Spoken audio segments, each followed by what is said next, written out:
ഒന്നുമില്ലടാ,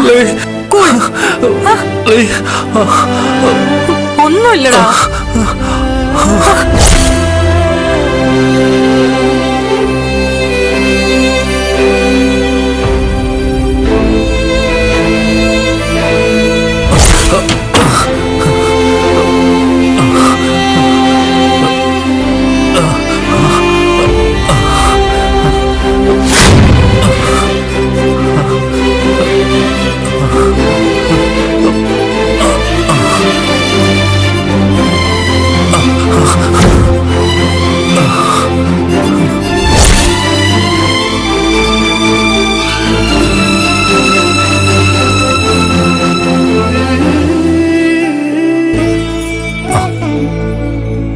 അമ്മേ,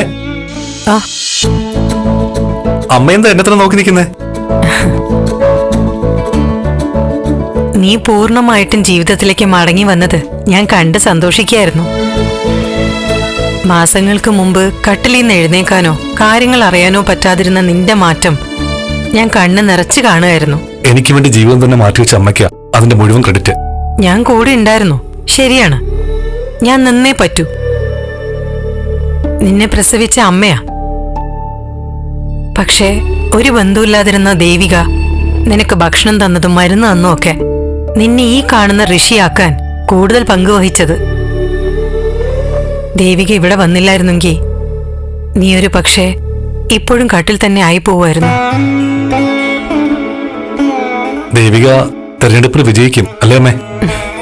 വിജയിക്കും, വിജയിപ്പിക്കും. എനിക്ക് ദേവികയോടൊന്ന് സംസാരിച്ചാൽ കൊള്ളുന്നുണ്ട്. പിന്നെന്താ?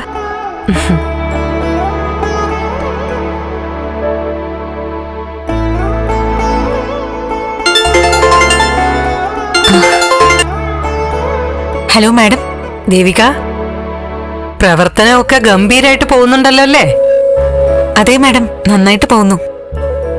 ദേവിക, ഞാനൊരാൾക്ക് ഫോൺ കൊടുക്കാം.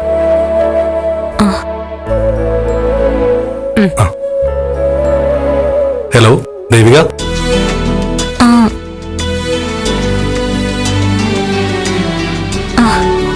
എനിക്ക് ദേവിക, ഞാൻ ഋഷിയാ. ദേവിക അതിശയിക്കണ്ട, ഋഷി തന്നെയാ. ഋഷിക്കിപ്പോ ദേവിക ലീ അല്ല, ദേവിക തന്നെയാ. യെസ് ദേവിക, ഞാൻ ജീവിതത്തിലേക്ക് തിരിച്ചു വന്നു. എന്നെ ഇങ്ങനൊരു അവസ്ഥയിൽ എത്തിച്ചതിന് നന്ദിയുണ്ട്. ഞാൻ കാരണം ദേവിക്കുണ്ടായ വിഷമങ്ങൾക്ക് സോറി ചോദിക്കുന്നു. മാഡം, ഋഷി സത്യം പറഞ്ഞ ഞാൻ അതിശയിച്ച് നിൽക്കുക. ഋഷി ഇത്രയ്ക്ക് നന്നായിട്ട് മാറിയോ? ഒക്കെ ദേവിക കാരണ. എന്തായാലും വൈകാതെ നേരി കാണാം. ദേവിക ഇലക്ഷൻ വർക്കിലാണെന്ന് അറിഞ്ഞു. എന്നാൽ കഴിയുന്ന എല്ലാ സഹായവും ഉണ്ടാവും. എന്റെ വോട്ടും ദേവികയ്ക്കാണ്. Rishi, thank you so much. Madam, ഞാനും നന്ദു വൈകാതെ വീട്ടിൽ വരാം. Okay Devika, good night. Good night Devika. Good night Rishi. Good night. സന്തോഷായോ? താങ്ക്സ് അമ്മ.